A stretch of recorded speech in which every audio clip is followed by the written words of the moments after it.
নমস্কাৰ বন্ধু বান্ধৱীসকল, সকলো ভালে আছেনে? আজি আপোনালোকৰ মাজলৈ অন্য এটি ভিডিঅ' লৈ আহিছোঁ আৰু সকলোৱে ভিডিঅ'টো চাই ভাল পাব বুলি আশা কৰিছোঁ। আৰু এয়া শেষতি নিশা আমি গৈছিলোঁ গ্ৰন্থমেলালৈ আৰু আমাৰ নিচেই কাষতে চাবুৱা পেট্ৰল পাম্পত ওচৰ সমীপতে এনেকৈ গ্ৰন্থমেলাখনি আয়োজন কৰা হৈছিল আৰু আয়োজন কৰিছিল সদৌ ডিব্ৰুগড় জিলা ছাত্ৰ সন্থা সহযোগত আৰু লগতে চাবুৱা আঞ্চলিক ছাত্ৰ সন্থাৰ সহযোগত আৰু চাবুৱাবাসী ৰাইজৰ সহযোগত সকলোৱে মিলিজুলি ইমান ধুনীয়াকৈ এখন গ্ৰন্থমেলা আয়োজন কৰিছে।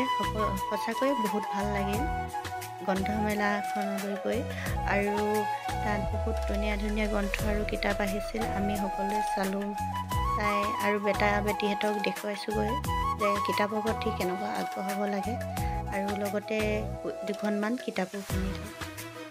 আৰু এতিয়াৰ পৰা যদি ল'ৰা ছোৱালীক আমি কিতাপ পত্ৰবিলাক নেদেখাওঁ ন, কেনেকৈ হ'ব? আৰু লগতে সৰুকৈ মেলাও বহিছে। এয়া আমি বিনামূলীয়া চাহ একাপো খাই আহিলোঁ, যিহেতু আমি চাবুৱা লাইফত পাই আহিছিলোঁ আৰু লগতে পেকেট কিনিও আনিলোঁ। আৰু এয়া আৰু লগতে মোৰ ফ্ৰেণ্ডক লগ পাই গ'লোঁ আৰু আমি সকলো এনেকৈ মিলি গ্ৰন্থমেলা উপভোগ কৰিছোঁ আৰু লগতে প্ৰগ্ৰেমো হৈ আছে।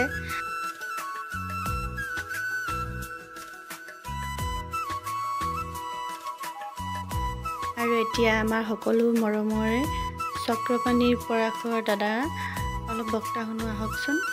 আৰু সঁচাই বহুত ভাল লাগিল। এগৰাকী মায়ে গধূলি নামঘৰৰ পৰা আহি টিভিটো লগাই পুতেক জীয়েকৰ ওচৰত বহি লৈ আজি কিনো কিতাপ পঢ়িছ বুলি প্ৰশ্ন কৰিছিল।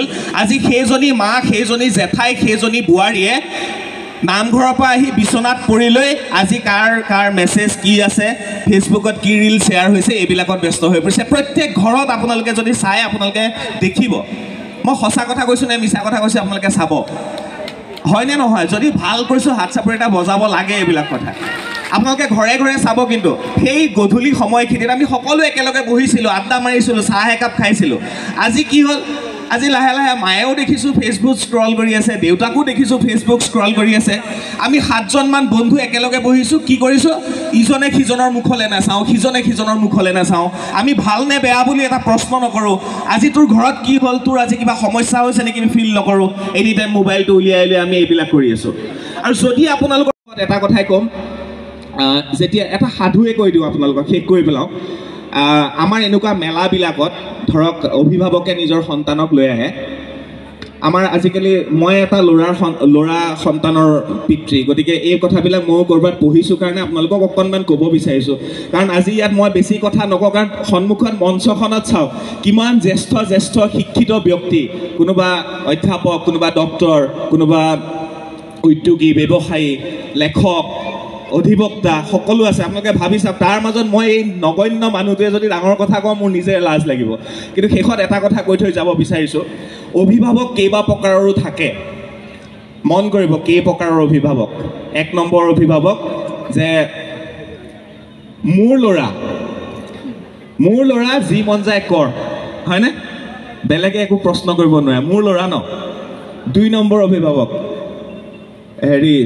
যি বিচাৰিছে তাকে দি দিয়ে, পইচা বহুত আছে ন। 2 নম্বৰ অভিভাৱক। 3 নম্বৰ অভিভাৱক আকৌ এনেকুৱা থাকে, মাকে স্বামীয়ে মানে হাজবেণ্ড ৱাইফ বাহিৰলৈ গুচি যায়, অকলে থাকে ঘৰত, বেছি কথা চথা ক'ব নিদিয়ে সন্তানক। আৰু 4 নম্বৰ অভিভাৱক যে তেওঁলোকৰ কথাও শুনে। আপোনালোক কোন প্ৰকাৰৰ অভিভাৱক নাজানো, বাট সেইদিনা এটা অনুষ্ঠান চাই আছিলোঁ, বলিউডৰ এটা ধুনীয়া অনুষ্ঠান। আমাৰ কাজল আৰু এজন মানে অক্ষয় কুমাৰ আৰু অজয় দেৱগনৰ 2গৰাকী পত্নী, তেওঁলোকৰ এটা খুব ধুনীয়া চাইছে চাগে কোনোবাই। কাজলক সোধা হ'ল, আপুনি সন্তানৰ বাবে কি কৰে? কাজলে এটা উত্তৰ দিছে, এই কথাটো সদায় মন কৰিব। কাজলে এটা উত্তৰ দিছে, মই সিহঁতৰ কথা শুনো। বুজি পালেনে? মই সিহঁতৰ কথা শুনো। এই কথাটো যে সন্তানৰ কথা শুনিব আপোনালোকে, তেওঁলোকৰো বহুত কথা ক'বলগীয়া থাকে। আজিকালি বহুত আপডেট হৈছে সন্তান। আৰু এটা সৰু কাহিনীৰে শেষ কৰিছোঁ। এবাৰ নিজৰ মাকে নিজৰ সন্তানক এনেকুৱা মেলা এখনত লৈ আহিছিল, আজিৰ দৰে এখন মেলাত লৈ আহিছে। এনেকৈ হাতত ধৰি লৈ আহিছে। হাতত ধৰি টানি টানি লৈ আহিছে ল'ৰাটো বা ছোৱালীজনী মেলালৈ আহি পেলাই মানে ভাল পোৱা নাই সি ইমান কৈ আছে মাকক ব'ল ঘৰলৈ যাওঁ মোৰ আৰু মেলাত থাকিবলৈ মন নাই মই ঘৰলৈ গুচি যাম কান্দিছে মানে আৰু আমাৰ মাক বাপেকে আৰু দিলে 2 থাপৰ মান হেই মনে মনে থাক কি কৰিছে এইবিলাক আমি মেলা চাই যাম আজি তেনে সময়তে ইমান অশান্তি কৰা সন্তানটোৰ হঠাৎ ভৰিৰ জোতাৰ লেজডাল খুলি গ'ল সি পৰিবলৈ ধৰিলে আৰু মাকে লেজডাল এনেকৈ বান্ধিবলৈ ধৰোঁতে দেখিলে আৰু সঁচাকৈ গ্ৰন্থমেলাখন চাই বহুতেই ভাল লাগিলে আৰু ইমান ধুনীয়া ধুনীয়া বক্তৃতা দিলে শুনিও ভাল লাগিলে আৰু সেই গতিকে আপোনালোকৰ লগত অলপ শ্বেয়াৰ কৰিলোঁ আৰু ভিডিঅ'টো চাই কেনেকুৱা পালে শেষত কমেণ্ট কৰি জনাব আৰু লগৰী বিদায় দিছোঁ আৰু কিতাপ পত্ৰও কিনিলোঁ 2খনমান আৰু আজিলৈ আহিছোঁ অন্য এটি ভিডিঅ' লৈ আহিম আজিলৈ বাই বাই